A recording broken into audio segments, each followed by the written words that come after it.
Hello everyone, welcome to my channel commerce crush. मेरा नाम है राहुल शर्मा और आज हम फिर से आ चुके हैं अपनी जो हमारी सीरीज़ चल रही थी एग्ज़ाम 4 सीरीज़, उसको आगे बढ़ाने के लिए। अभी तक हमने एग्ज़ाम 4 सीरीज़ के अंदर बिजनेस स्टडीज़ की यूनिट नंबर 1 को कंप्लीट कर लिया था विद इन 50 मिनट्स। अगर आपने उस वीडियो को नहीं देखा है तो मैं आपको आई बटन में लिंक दे रहा हूँ, साथ ही साथ डिस्क्रिप्शन में भी लिंक दे रहा हूँ। अभी जाइए और उस वीडियो को चेकआउट कीजिए, बहुत हेल्पफुल रहने वाली है वो। ऐसा मैं क्यों कह रहा हूँ आपको, क्योंकि हमने सिर्फ 50 मिनट्स के अंदर पूरा का पूरा यूनिट को अपना कंप्लीट किया है, वो भी सारे टॉपिक्स को मिलाकर। ऐसा नहीं है हमने उसके अंदर कुछ भी छोड़ दिया है या हमने उसके अंदर खाली इंपॉर्टेंट टॉपिक्स करे हैं। विद इन 50 मिनट्स हमने सारी की सारी वीडियो के अंदर सारे टॉपिक्स आपके कंप्लीट उसके अंदर किए हुए हैं, तो आप उसको ज़रूर रेफर कीजिए। आपकी लास्ट मिनट में एक क्विक रिवीजन बहुत अच्छे तरीके से वहाँ से हो जाएगी। अब हम बात करते हैं कि आज की वीडियो के अंदर मैं आपके लिए क्या लेके आया हूँ। आप देख पा रहे होंगे फिर से यहाँ पर तो लिखा है nature and significance of management ही, लेकिन आज की वीडियो के अंदर पार्ट 2 है इसका। पार्ट 2 के अंदर हम क्या करेंगे, पार्ट 2 के अंदर हम लेके बेसिकली करेंगे आज MCQs, क्योंकि हमें पता है कि हमारा जो CUET का एग्ज़ाम होता है वो बेसिकली आपका MCQ बेस्ड एग्ज़ाम है। तो उसी के लिए हम MCQs की प्रैक्टिस करेंगे, जिसके अंदर हम स्पेसिफिकली PYQs की भी बात करेंगे, आपके प्रीवियस ईयर क्वेश्चंस की भी हम बात करेंगे, साथ साथ कुछ इंपॉर्टेंट जो MCQs रहने वाले हैं, मोस्ट इंपॉर्टेंट MCQs जो रहने वाले हैं, उसकी भी हम इसके अंदर बात करेंगे। तो दोनों ही चीज़ें आपके इसके अंदर इंक्लूड होंगी, प्रीवियस ईयर क्वेश्चंस भी और मोस्ट इंपॉर्टेंट क्वेश्चंस भी। तो एक तरीके से आपको एक थोड़ा अंदाज़ा मिल जाएगा कि क्या आपके क्वेश्चंस एग्जाम में आते हैं, किस तरीके के क्वेश्चन एग्जाम्स में आते हैं, किस तरीके से आपको उनको अटैम्प्ट करना है, उसकी स्ट्रेटेजी भी मैं आपको बताऊँगा। साथ ही साथ आपको थोड़ा अंदाज़ा हो जाएगा कि किस तरीके का आपको अपना प्रिपरेशन लेवल लेकर चलना है। And this video is equally applicable for CUET aspirants of 2023 as well as 2023-24 and for the aspirants of class 12 board exams as well, क्योंकि बिजनेस स्टडीज़ का एग्जाम अभी आपका आना है। क्लास 12 वालों की अगर मैं बात करूँ तो आपके लिए वो 50 मिनट्स वाली वीडियो तो बहुत ज़्यादा हेल्पफुल है ही है। साथ साथ अगर आप MCQs की भी प्रैक्टिस करना चाहते हैं तो यहाँ से आपके कॉन्सेप्ट्स और MCQs दोनों एक साथ जो है रिवाइज अप हो जाएंगे। ठीक है जी। तो यही आपके लिए यहाँ पर रहेगा। तो बढ़ते हैं हम आगे अपनी वीडियो के अंदर, स्पेसिफिकली बात करते हैं। अब यहाँ से हमारे MCQ स्टार्ट हो रहे हैं, तो सबसे पहले हम MCQ पढ़ेंगे। साथ साथ आपका तरीका क्या है कि जो भी आपने MCQ देखा उसका आंसर आप कमेंट बॉक्स में फटाफट से लिख दें। उसके बाद जब मैं आपको बता रहा हूँ तो आप मैच कर ले कि आपका आंसर जो आपने सोचा था वो सही था या नहीं था। और सबसे बेस्ट अप्रोच है, ताकि आपको स्पेसिफिकली पता लग पाए कि आप किस तरीके से आंसर कर रहे हो। तो आप फर्स्ट क्वेश्चन को रीड कर लीजिए अपने। Just provide me a second.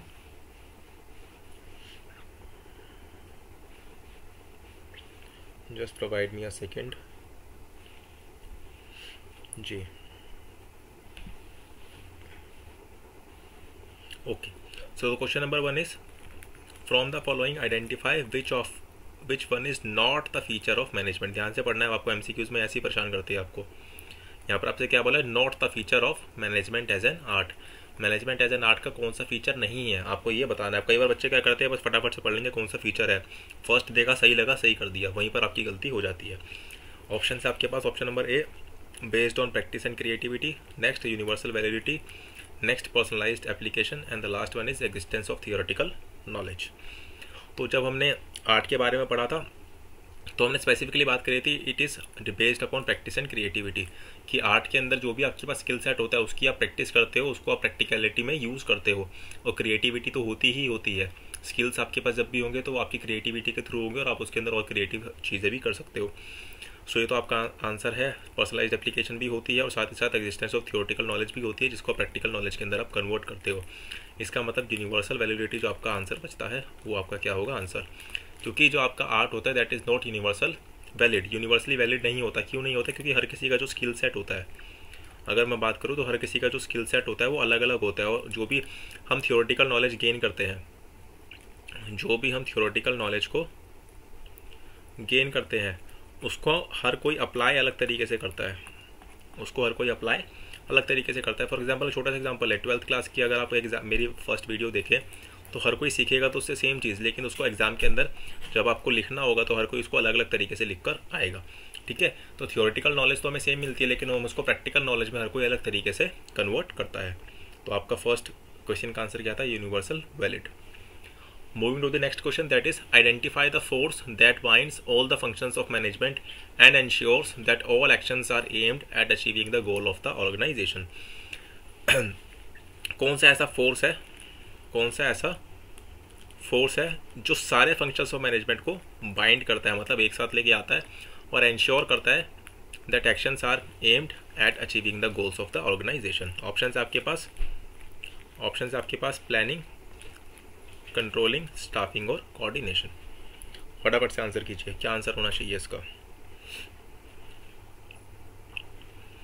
देखिए पहले लॉजिक से बात करते हैं, फिर हम कॉन्सेप्ट से बात करेंगे। अगर मैं लॉजिक के हिसाब से पूछूं, उन्होंने आपसे फोर्स पूछा है, उन्होंने आपसे फोर्स पूछा है जो सारे फंक्शंस को बाइंड करता है। तो प्लानिंग तो अपने आप में एक फंक्शन है, प्लानिंग, कंट्रोलिंग और स्टाफिंग, ये तीनों तो अपने आप में ही मैनेजमेंट के फंक्शंस है ना। तो फंक्शंस को तो बाइंड करने का काम कौन करता है, कोऑर्डिनेशन। ठीक है जी, तो ये तो आपकी लॉजिक की बात हो गई। ये तीन तो अपने आप में ही फंक्शंस है, तो ये तो आंसर हो ही नहीं सकता। तो डी आपका आंसर हो गया लॉजिक के हिसाब से। लेकिन अगर हम कॉन्सेप्चुअली इस चीज़ को देखें तो कोऑर्डिनेशन क्या चीज़ है, कोऑर्डिनेशन ऐसा फोर्स है जो सारे फंक्शंस को क्या करता है, कोऑर्डिनेट करता है और उनको बाइंड अप करता है। क्योंकि प्लानिंग, कंट्रोलिंग, स्टाफिंग, डायरेक्टिंग, जो भी आपके और भी होते हैं, कंट्रोलिंग होते हैं, उन सबका काम क्या है, आपको प्लानिंग करनी है। ठीक है जी, आपको प्लानिंग के बाद ऑर्गेनाइज करना है, फिर आपको स्टाफिंग करनी है, डायरेक्टिंग करनी है, कंट्रोलिंग करनी है। एक तो आपको ये सब काम करते हुए भी हर चीज़ के अंदर विद इन कोऑर्डिनेशन भी चाहिए और आपको ओवरऑल कोऑर्डिनेशन भी चाहिए। तभी ये सारी चीज़ आपकी क्या हो पाएंगी, तभी आपकी ये सारी चीज़ इफेक्टिव हो पाएंगी, तभी आपकी ये सारी चीज़ें इफेक्टिवली और एफिशिएंटली अप्लाई हो पाएंगी।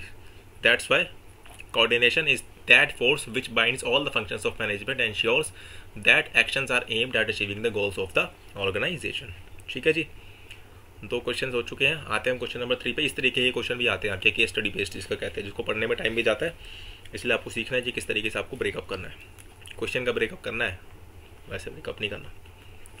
चलिए जी, Ritu is working as a marketing manager in a company. She have been given the task, उसको एक टास्क मिला है टू सेल 1000 यूनिट्स, उसको 1 लाख यूनिट्स को बेचना है at a cost of ₹100 per unit with in 20 days. तो उसका टारगेट क्या हो गया, उसको 1 लाख यूनिट्स को बेचना है, ₹100 पर यूनिट के हिसाब से उसको सेल करना है।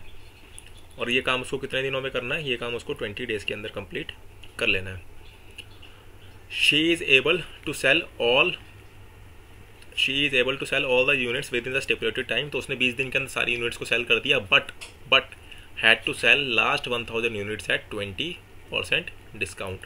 लेकिन उसको जो लास्ट 1000 यूनिट्स थी उसको बेचने के लिए 20% का डिस्काउंट देना पड़ा in order to complete the target. अब आपको बताना है कि वो क्या कंसिडर की जाएगी, N efficient manager, N effective manager, both efficient and effective, या नन ऑफ दिस। 1 मिनट सांस लीजिए, क्वेश्चन को पढ़िए, ऑप्शन को समझिए और मुझे फटाफट से आंसर दीजिए। फिर हम डिस्कस करते हैं कि इसका क्या आंसर सही होना चाहिए, इसका क्या आंसर सही होना चाहिए। ठीक है, देखिए बेसिकली दो चीज़ें होती हैं, जिसकी हमने वीडियो के अंदर पहले भी बात करी हुई है। एक होती है आपकी इफेक्टिवनेस और एक होती है आपकी एफिशिएंसी। ठीक है जी, एक होती है आपकी इफेक्टिवनेस, एक होती है आपकी एफिशिएंसी। इफेक्टिवनेस का मतलब क्या होता है कि आपको अपने टारगेट को पूरा करना है। So it is target based, कि अगर आपने अपना टारगेट कंप्लीट कर लिया that means you are effective. Efficiency का मतलब क्या होता है कि जो भी आपको टारगेट कंप्लीट करना है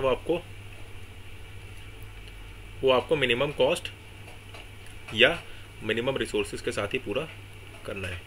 ठीक है, तो अगर आपने टारगेट पूरा कर लिया that means you are effective. लेकिन अगर आपने उसको मिनिमम कॉस्ट के साथ, मिनिमम रिसोर्सेज के साथ कंप्लीट किया that means you are efficient. अब इस केस के अंदर क्या हुआ, रितु ने अपने टारगेट को तो कंप्लीट कर लिया, उसने 1 लाख यूनिट्स बेच दी, 20 दिन के अंदर बेच दी, लेकिन कहीं ना कहीं उसने डिस्काउंट दिया लास्ट की 1000 यूनिट्स पे, तो कहीं ना कहीं वो मिनिमम कॉस्ट के साथ उसको अचीव नहीं कर पाई। इसका मतलब क्या हुआ, Ritu was effective but she was not efficient. तो इसका आंसर क्या होगा, इसका आंसर होगा option number B, she was an effective manager. क्योंकि वो एफिशिएंट नहीं थी, इसलिए आपका ये ऑप्शन भी अपने आप कैंसिल हो जाता है, बट वो इफेक्टिव थी। ठीक है, तो option B is your right answer. I hope आपको इफेक्टिवनेस और एफिशिएंसी का कॉन्सेप्ट भी साथ में क्लियर हो गया होगा।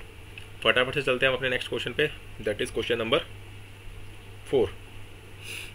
Gangotri limited is planning to increase it sale by 40%। Gangotri limited है, वो प्लान कर रही है अपनी सेल को इंक्रीज करने का 40% इन the next quarter. Identify the feature of management being highlighted in the given statement. आपको बताना है कि जो वो टारगेट अपना कर रहा है, वो प्लान जो कर रहा है कि हमें अगले नेक्स्ट क्वार्टर के अंदर अपनी सेल्स को 40% से इंक्रीज करना है, वो किस मैनेजमेंट के फीचर को दर्शाता है। Management is all pervasive, management is goal oriented process, management is a continuous process, या ऑल ऑफ द अबव। सबसे पहले हम बात करें ये तीनों ही क्या है, मैनेजमेंट के फीचर तो है ही, लेकिन इस पर्टिकुलर स्टेटमेंट के साथ कौन सा फीचर मैच करना है आपको ये देखना है। देखिए management is all pervasive, management is all pervasive का मतलब क्या होता है, मैनेजमेंट इज एप्लीकेबल एवरीवेयर, लेकिन यहाँ पर एप्लीकेबिलिटी से रिलेटेड स्टेटमेंट के अंदर कोई भी बात नहीं की गई है, इसका मतलब ये तो आपका आंसर है नहीं। ठीक है, अगर ये आपका आंसर नहीं है तो आपका ऑप्शन डी वैसे ही एलिमिनेट हो जाता है, all of the above is not possible. Next step से बात करी गई है सी पार्ट के अंदर, management is a continuous process, लेकिन यहाँ पर कॉन्टिन्यूटी से रिलेटेड कोई भी बात नहीं है, क्योंकि हम तो अपने सेल्स टारगेट को इंक्रीज करने की बात कर रहे हैं ना, तो ऑप्शन सी भी आपका आंसर नहीं है। बी आपका कोई पार्ट है, management is a goal oriented process, कैसा, गोल ओरिएंटेड प्रोसेस, कैसा बेटा, गोल ओरिएंटेड प्रोसेस। और यहाँ पर हम अपने गोल की तो बात कर रहे हैं, यहाँ पर हम अपने ऑब्जेक्टिव की तो बात कर रहे हैं, यहाँ पर हम अपने टारगेट की तो बात कर रहे हैं कि हम अपने गोल को ले जाना चाहते हैं, 40% इंक्रीज करना चाहते हैं सेल्स को in the next quarter, that's why option B is the right answer. ये है आपका फीचर ऑफ मैनेजमेंट जो इस पर्टिकुलर स्टेटमेंट के साथ रिलेट हो रहा है, बाकी दोनों भी फीचर्स है but that are not related to the particular statement. I hope this is clear to you, I hope this is clear to you. देखिए एक और आपकी बड़ी सी केस स्टडी आई है, पढ़ते हैं भाई क्या है। Management of Harshit limited fulfils all its objective and organisation is able to work efficiently and effectively. It is using environmental friendly methods of production and disposing of the waste material either by recycling it or using the same for landfill in such a manner that the aquatic life is not disturbed. तो अभी तक हमने क्या समझा, एक management है हर्षित limited की, उनके सारे गोल्स पूरे हो रहे हैं, वो एफिशिएंटली काम कर रहे हैं, इफेक्टिवली काम कर रहे हैं, और वो अपने काम के मेथड्स के अंदर इको फ्रेंडली मेथड्स का यूज़ कर रहे हैं। कोई भी जो वेस्ट उनको डिस्पोज ऑफ करना है या तो वो उसको रिसाइकल कर रहे हैं या इस तरीके से लैंड फिलिंग कर रहे हैं उसकी कि एक्वाटिक लाइफ को कोई भी नुकसान ना हो। It also provide employment opportunities to the disadvantages sections, जो डिसएडवांटेज सेक्शंस हैं उनको भी एम्प्लॉयमेंट अपॉर्चुनिटी प्राप्त मतलब दे रहे हैं। अभी तक तो समझ में आ रहा है कि बहुत बढ़िया काम कर रहे हैं वो। Identify the objective of management of Harshit limited which its want to fulfil by doing the above. आपको बताना है कि ऐसा करने से कौन सा objective of management Harshit limited पूरा कर रही है। ऑप्शन आपके personal objective, organisational objective, social objective या बोथ ए एंड बी, या बोथ ए एंड बी, या बोथ ए एंड बी। क्या लगता है आपको, क्या लगता है आपको, क्या होगा इसका आंसर, क्या होगा इसका आंसर? हाँ देखिए, सबसे पहले अगर हम पर्सनल ऑब्जेक्टिव की बात करें तो पर्सनल ऑब्जेक्टिव किसी भी इंडिविजुअल का पर्सनल ऑब्जेक्टिव होता है, तो यहाँ पर हम इंडिविजुअल की तो बात ही नहीं कर रहे हैं, यहाँ पर तो हम पूरे ऑर्गेनाइजेशन की बात कर रहे हैं। ऑर्गेनाइजेशनल ऑब्जेक्टिव की बात करें तो ऑर्गेनाइजेशन का ऑब्जेक्टिव के अंदर क्या क्या आता है, ऑर्गेनाइजेशन के ऑब्जेक्टिव के अंदर आता है प्रॉफिट, सबसे पहले आता है सर्वाइवल, फिर आता है प्रॉफिट, और फिर आपका आता है ग्रोथ। ये तीन मेन ऑब्जेक्टिव होते हैं कोई ऑर्गेनाइजेशन के, ठीक है। तो यहाँ पर वो प्रॉफिट की तो बात नहीं कर रहा है, क्योंकि वो तो इको फ्रेंडली मेथड्स यूज़ करने की बात कर रहा है, वो एम्प्लॉयमेंट अपॉर्चुनिटी जनरेट करने की बात कर रहा है, ना ही वो सर्वाइवल की बात कर रहा है क्योंकि वो ऑलरेडी वेल इस्टेब्लिश्ड हो चुका है, और ना ही वो ग्रोथ की बात कर चुका है क्योंकि यहाँ पर ग्रोथ से रिलेटेड कोई भी बात नहीं की गई है। तो इसका मतलब यहाँ पर ऑर्गेनाइजेशनल ऑब्जेक्टिव्स भी नहीं है, तो ऑप्शन ए और ऑप्शन बी नहीं है, इसका मतलब ऑप्शन डी तो हो ही नहीं सकता। अब हम बात करते हैं सोशल ऑब्जेक्टिव्स की। सोशल ऑब्जेक्टिव्स का मतलब क्या होता है कि आप अपने सोशल ऑब्लिगेशंस को, अपने सोशल रिस्पॉन्सिबिलिटीज को पूरा कर रहे हो, और सोशल रिस्पॉन्सिबिलिटी के अंदर यही तो आता है कि आप इको फ्रेंडली मेथड्स का यूज़ करो, आप किसी भी एक्वाटिक लाइफ को नुकसान ना पहुंचाओ, आप रिसाइकलिंग करो, आप बैकवर्ड एरियाज को एम्प्लॉयमेंट अपॉर्चुनिटीज दो। ये सारी क्या होती है, सोशल रिस्पॉन्सिबिलिटीज होती है। That's why social objectives are is your answer. इसका मतलब हर्षित लिमिटेड अपनी सोशल ऑब्जेक्टिव को पूरा कर रहे हैं, ना तो इसके अंदर पर्सनल ऑब्जेक्टिव है, ना ही इसके अंदर ऑर्गेनाइजेशनल ऑब्जेक्टिव है। I hope this is clear to you. Then moving to the question number 6। Management is consider to be an art because, management को हम आर्ट क्यों मानते हैं आपको ये बताना है। Management is consider to be an art because the principle of management have universal validity, the principle of management have universal application, different principles of management are brought into effect differently by different managers, and it is not important for the practicing managers to be a member of a professional association. क्या होगा इसका answer आपको बताना है, क्या होगा answer, इसको आपको बताना है।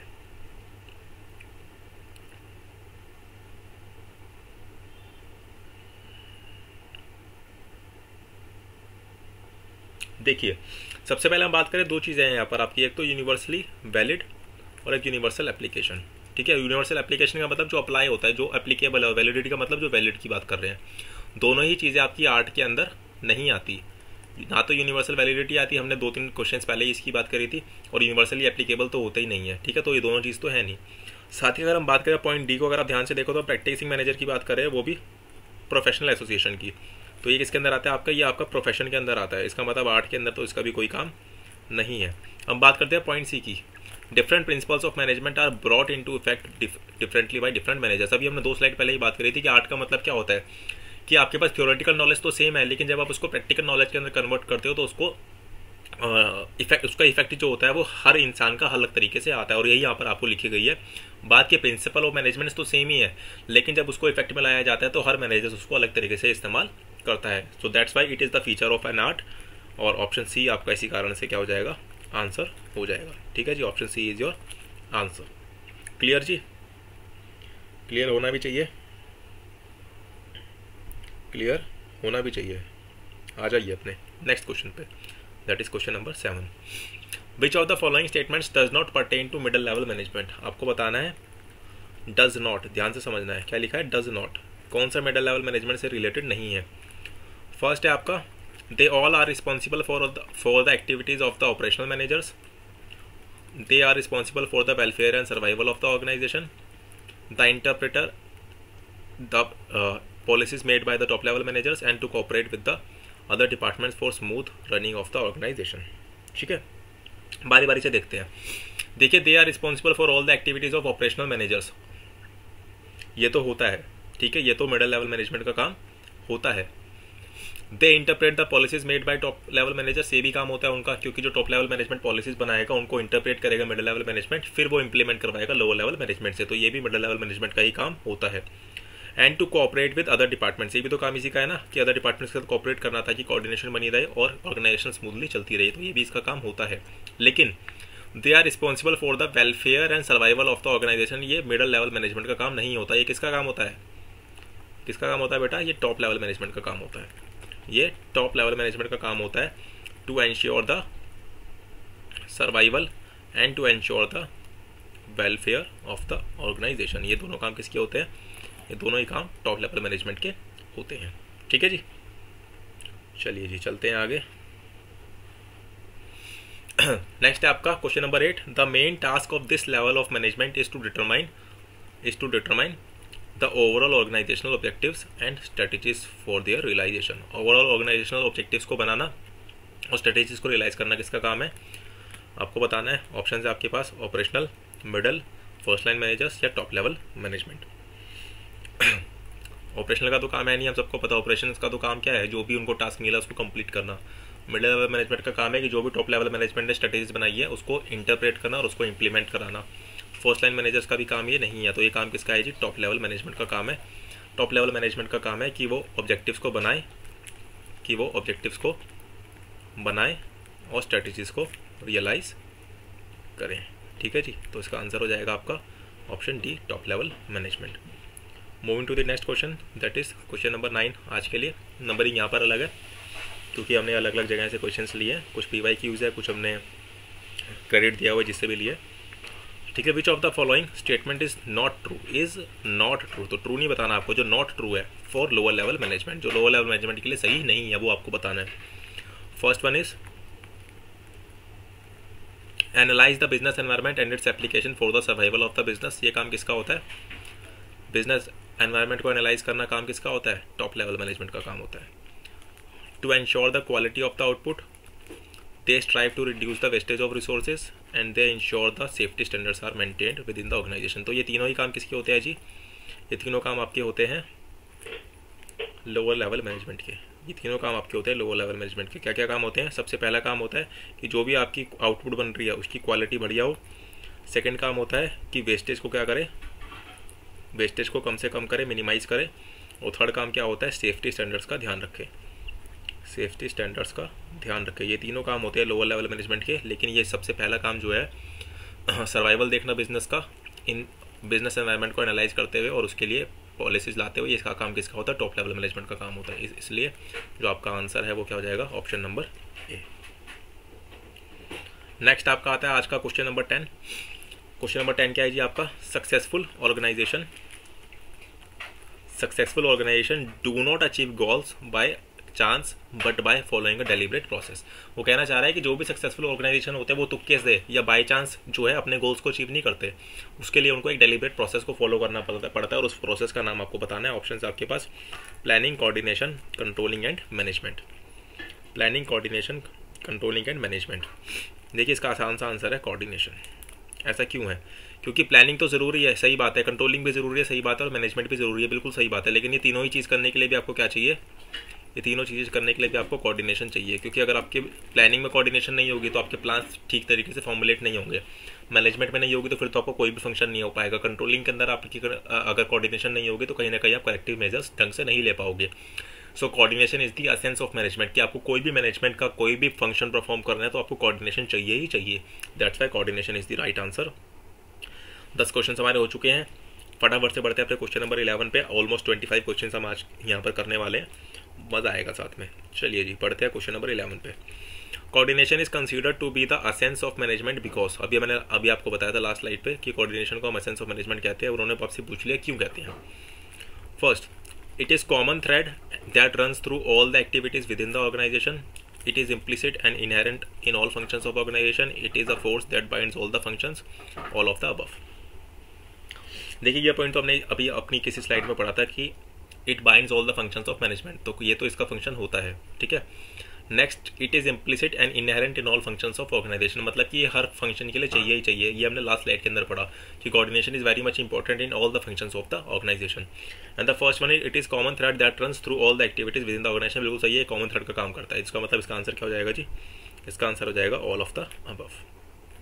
Next question number 11, management is essential for those organisations which are, management कौन सी ऑर्गेनाइजेशंस के लिए इंपॉर्टेंट है? Which are service organisations, which are business organization, which are NPO, या which are all of these above, which are all of the above। देखो भाई, अभी हमने कुछ स्लाइड्स पहले बात करी थी कि management is all pervasive. All pervasive का मतलब क्या होता है? It is applicable for all types of organisation. It is applicable for all types of organisation. तो चाहे वो सर्विस ऑर्गेनाइजेशन है, चाहे वो बिजनेस ऑर्गेनाइजेशन है, चाहे वो नॉन प्रॉफिट ऑर्गेनाइजेशन है, हर जगह आपको मैनेजमेंट चाहिए ही चाहिए। तो इसका आंसर क्या हो जाएगा? इसका आंसर हो जाएगा ऑल ऑफ दिस, क्योंकि इट इज़ ऑल परवेसिव।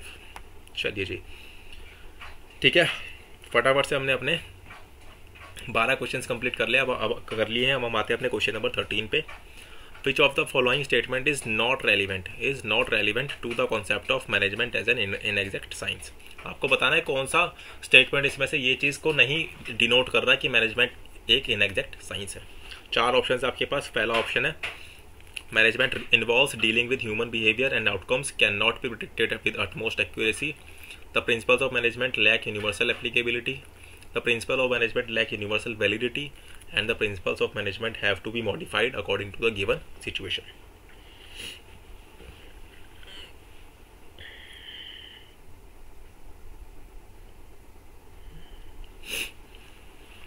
अभी ने 2-3 स्लाइड्स पहले ही बात करी थी कि जो principles of management lack universal applicability, यही इसका आंसर होगा। इसलिए हम इसको कहते हैं management is an inexact science. क्या मैंने सही बोला?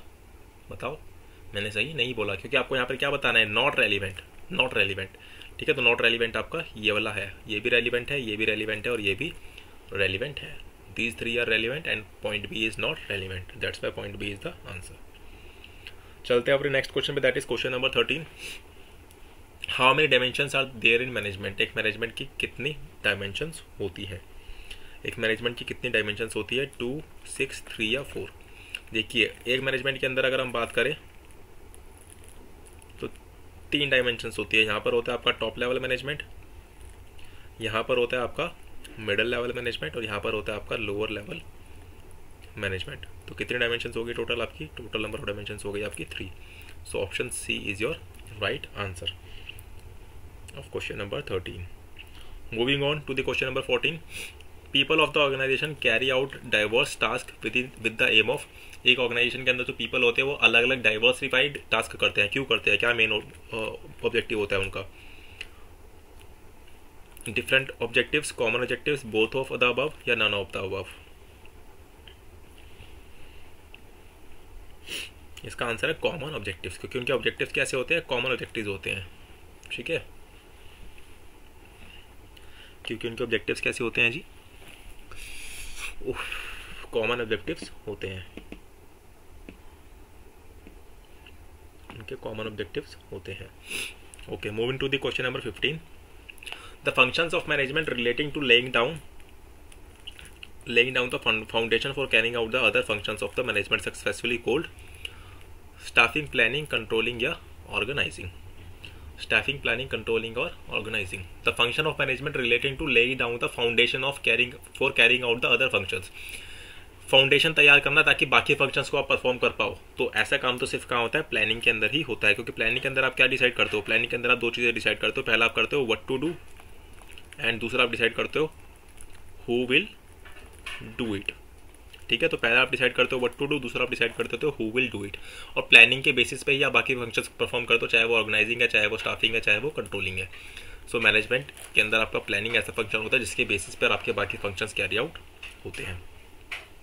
Moving on to the question number 16 for today, that is keeping in view the changes in the customer demands and preferences, Tastemaker Bakery has reduced the sugar and fat content in its products. उन्होंने देखा consumer का test preference change हो रहा है, तो उन्होंने अपना जो प्रोडक्ट था उसके अंदर फैट और शुगर दोनों का ही कंटेंट क्या कर दिया, कम कर दिया।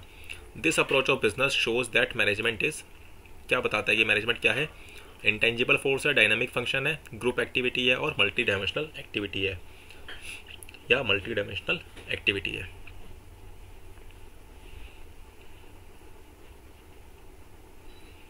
देखिए, सबसे पहले हम बात करें इंटेंजिबल फोर्स की, तो इंटेंजिबल फोर्स तो रिलेटेड है कि आप किसी चीज़ को देख नहीं सकते लेकिन उसका इफेक्ट आपको देखने को मिलता है।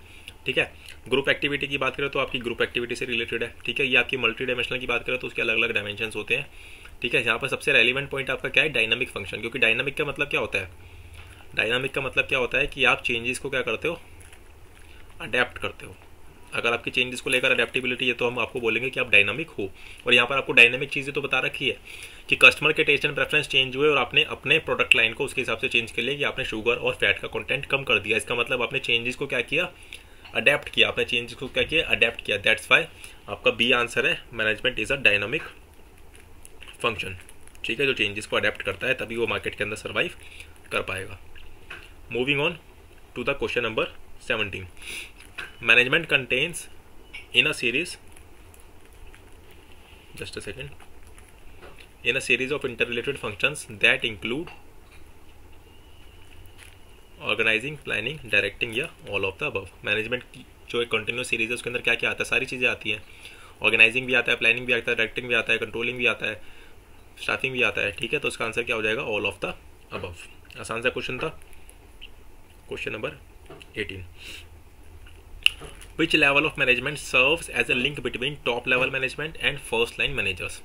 टॉप लेवल मैनेजमेंट और फर्स्ट लाइन मैनेजर्स के बीच में लिंकेज का काम कौन करता है, supervisory level management, middle level management या ऑपरेशनल लेवल मैनेजमेंट। आसान सी बात है कि फर्स्ट लाइन मैनेजर्स बेसिकली हम आपका लोअर लेवल मैनेजमेंट को कहते हैं। ठीक है, तो लोअर और टॉप, उसके बीच में लिंक कौन क्रिएट करेगा, उसके बीच में लिंक क्रिएट करेगा मिडिल लेवल मैनेजमेंट। तो इसका आंसर भी क्या हो जाएगा, option C, middle level management. ठीक है जी, ये आपको ध्यान रखना, पीछे भी किसी एक ऑप्शन में फर्स्ट लाइन मैनेजर्स लिखा था, तो आपके फर्स्ट लाइन मैनेजर्स जो आते हैं वो लोअर लेवल मैनेजमेंट में आते हैं। ठीक है, लोअर लेवल मैनेजमेंट में आते हैं। अगर आपको ध्यान रखना हो तो आप ऐसे भी याद रख सकते हो कि आपका जो ये होता है, ये आपका टॉप लेवल मैनेजमेंट, ये मिडिल लेवल मैनेजमेंट, या लोअर लेवल मैनेजमेंट। तो फर्स्ट लाइन के अंदर जो आ रहे हैं, ठीक है, फर्स्ट लाइन के अंदर जो आ रहे हैं वो कैसे होंगे, लोअर लेवल मैनेजमेंट के अंदर आएंगे। ठीक है, next moving on to the question number 19 जी, which of the following binds all the functions of management. ये शायद रिपीट हो गया है, अभी हमने बात करी थी। कोऑर्डिनेशन जो होता है वो सारे फंक्शंस को क्या करता है, बाइंड करने का काम करता है, क्योंकि ये तीनों तो अपने आप में फंक्शंस है ना, इनको बाइंड कौन करेगा, कोऑर्डिनेशन। ठीक है, इसके ऊपर एक्सप्लेनेशन हम पहले ले चुके हैं। फटाफट से बढ़ते हैं हम अपने क्वेश्चन नंबर 20 की तरफ। Identify the levels of management which does not interact with the work force directly. ऐसा लेवल ऑफ मैनेजमेंट बताना है जो वर्क फोर्स के साथ डायरेक्टली इंटरैक्ट नहीं करता। Operational management, first line managers, supervisory management या मिडिल लेवल मैनेजमेंट, या मिडिल लेवल मैनेजमेंट। देखिए, ऑपरेशनल मैनेजमेंट तो आपका आता ही लोअर लेवल मैनेजमेंट में है, तो वो तो वर्कर्स के साथ इंटरैक्ट करेगा ही करेगा। फर्स्ट लाइन मैनेजर सभी अपने लास्ट स्लाइड में बात करी कि ये भी लोअर लेवल में आता है, तो ये भी वर्कर्स के साथ इंटरेक्ट करेगा ही करेगा। मिडिल लेवल मैनेजमेंट का तो बहुत ज़रूरी है वर्कर्स के साथ जो करना, क्योंकि यही तो इंस्ट्रक्शंस देंगे ना, यही तो बताएंगे वर्कर्स को क्या करना है, ठीक है, यही तो बताएंगे वर्कर्स को क्या करना है, तो ये तो करेंगे ही करेंगे। सुपरवाइजरी मैनेजमेंट का मतलब क्या होता है, जो सुपरवाइज करता है, सुपरवाइज करता है। और सुपरवाइज कौन सा लेवल ऑफ मैनेजमेंट करता है, टॉप लेवल ऑफ मैनेजमेंट करता है। और टॉप लेवल मैनेजमेंट किससे बात करता है, मिडिल लेवल मैनेजमेंट से बात करता है। और मिडिल लेवल मैनेजमेंट जो है वो लोअर लेवल तक बात को पहुंचाता है। तो ये डायरेक्टली यहाँ तक बात नहीं पहुंचाता, ये बात इसको पहुंचाता है और ये बात इसको पहुंचाता है। तो इसका मतलब टॉप लेवल मैनेजमेंट ऐसा लेवल ऑफ मैनेजमेंट है जो डायरेक्टली इंटरेक्ट नहीं करता वर्कफोर्स के साथ। That's why option C is your answer. That's why option C is your answer. ठीक है जी, बढ़ते हैं अपने क्वेश्चन नंबर 22 की तरफ। As a multi dimensional phenomenon management involves aspects such as, multi dimensions कहते हैं तो उसके अंदर कौन कौन से एस्पेक्ट्स आते हैं आपको ये बताना है। Management of operations, management of things, management of people, या ऑल ऑफ द अबव, या ऑल ऑफ द अबव। देखिए मैनेजमेंट ऑपरेशंस का तो हम करते ही हैं, ऑपरेशनली मैनेजर तो होते ही है, थिंग्स को भी हम मैनेज करते हैं ऑर्गेनाइजेशन के अंदर, पीपल को तो मैनेज करना सबसे ज़्यादा जरूरी है। तो इसका आंसर क्या हो जाएगा, इसका आंसर हो जाएगा option number C, all of the above. फटाफट से बढ़ते हैं अपने क्वेश्चन नंबर 23 की तरफ, 24 की तरफ sorry. Which of the following statement is not correct, आपको क्या बताना है कौन सा करेक्ट नहीं है, कौन सा करेक्ट नहीं है। Management is a goal oriented process, ये तो सबको पता है, management is a goal oriented process, ये क्या है, ट्रू है। Management is a continuous process, ये भी ट्रू है, क्योंकि प्लानिंग से स्टार्ट होता है और कंट्रोलिंग पे खत्म होता है और फिर से वहाँ से आपकी प्लानिंग स्टार्ट हो जाती है। Management is a dynamic process, अभी हमने बात करी थी 2 स्लाइड पहले कि डायनामिक प्रोसेस है, क्योंकि टाइम टू टाइम चेंजेस को आपको अडेप्ट करना पड़ता है। और यहाँ पर आपका है मैनेजमेंट इज अ रिजिड, यहाँ पर डी आना था, management is a rigid process, तो ये तो हो ही नहीं सकता ना, क्योंकि अगर आपने बात कर ली कि मैनेजमेंट डायनामिक प्रोसेस है, मतलब चेंजेस को अडेप्ट कर रहा है, तो आप रिजिड तो हो ही नहीं सकते। तो इसका मतलब option C is your answer. चलिए जी फटाफट से बढ़ते हैं आज के लास्ट क्वेश्चन की तरफ, question number 25, that is management is said to be poor. Management को हम पुअर कहेंगे कब, if it is efficient and effective, sorry effective and inefficient, both inefficient and ineffective, effective and efficient, all of the above. किस case के अंदर हम उसको बोलेंगे कि मैनेजमेंट को कि वो पुअर है, किस केस के अंदर हम बोलेंगे मैनेजमेंट को कि मैनेजमेंट इज पुअर, कि मैनेजमेंट इज पुअर। ठीक है, तो इस क्वेश्चन को मैं होमवर्क के लिए छोड़ रहा हूँ, ये आपको होमवर्क में करना है और नेक्स्ट क्लास के अंदर हम पहले इसको डिस्कस करेंगे। इसका आंसर आप सबको मुझे इसका आंसर बताना है कमेंट बॉक्स के अंदर भी, जी हाँ कमेंट बॉक्स के अंदर भी आप सबको इसका आंसर बताना है। ठीक है, जो भी हमारी आज की क्लास हुई इसकी PDF मैं आपको अपने टेलीग्राम चैनल पर दे दूँगा। टेलीग्राम चैनल का लिंक भी आपको डिस्क्रिप्शन में मिल जाएगा, आप उसको ज्वाइन कर सकते हैं, वहाँ पर रेगुलर अपडेट्स आपको मिलेगी, वहाँ पर रोज हम MCQs की प्रैक्टिस भी करते हैं। तो उसको अगर आप ज्वाइन करेंगे तो आपके लिए काफ़ी ज़्यादा बेनिफिशियल रहेगा। आई होप आपको क्लास पसंद आई होगी। अभी हमारा एक क्वेश्चन बच गया है, शायद एक क्वेश्चन बच गया है, तो इसको कर लेते हैं। Which of the following is not a designation related to top level management, top level management की डेजिग्नेशन कौन सी नहीं है, product manager, vice president, chairman और प्रेसिडेंट, तो ये तीनों तो आपके टॉप लेवल मैनेजमेंट में आते ही आते हैं। तो इसका आंसर क्या हो जाएगा, ऑप्शन ए प्रोडक्शन मैनेजर, इसका आंसर क्या हो जाएगा, ऑप्शन ए प्रोडक्शन मैनेजर। ठीक है, ये वाला अभी तक तो आपने सोच लिया होगा, तो इसका मोस्ट रेलिवेंट आंसर क्या है जी, इसका मोस्ट रेलिवेंट आंसर क्या है, ऑप्शन नंबर सी, कि आप इनएफिशिएंट भी हो और इनइफेक्टिव भी हो, इसका मतलब आप क्या हो, पुअर मैनेजमेंट हो। देखिए इनएफिशिएंट है लेकिन आप इफेक्टिव तो है ना, कम से कम एक तो चीज़ अच्छी है आपकी, तो हम इसको पुअर नहीं कहेंगे। हालांकि ये आइडियल सिचुएशन नहीं है लेकिन हम इसको पुअर नहीं कहेंगे। यहाँ पर भी आप एफिशिएंट हो बट इनइफेक्टिव हो, इसको भी हम पुअर नहीं कहेंगे, ये आइडियल सिचुएशन नहीं है लेकिन दिस इज नॉट पुअर। सबसे पुअर क्या है आपका, कि आप इनइफेक्टिव और इनएफिशिएंट दोनों हो। ठीक है, आइडियली आपको क्या होना चाहिए, आइडियली आपको इफेक्टिव भी होना चाहिए और एफिशिएंट भी होना चाहिए। इसका मतलब अपने गोल्स को भी अचीव कर रहे हो और मिनिमम कॉस्ट के साथ अचीव कर रहे हो। ठीक है, देखो मैंने इसका आंसर भी आपको बता दिया है।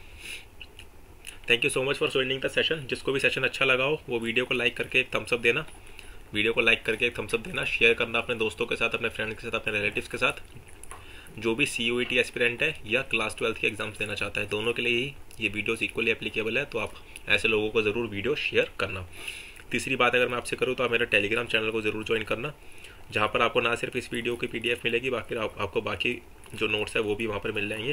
साथ ही साथ जो हमारे रेगुलर MCQs की क्विज़ वहाँ पर क्या होती है, कंडक्ट होती है, तो उस क्विज़ का हिस्सा भी आप बन पाएंगे। ठीक है जी, तो आप टेलीग्राम को भी ज्वाइन कर सकते हैं। Again thank you so much for joining the session. Keep learning, keep growing and keep learning, keep growing and stay healthy.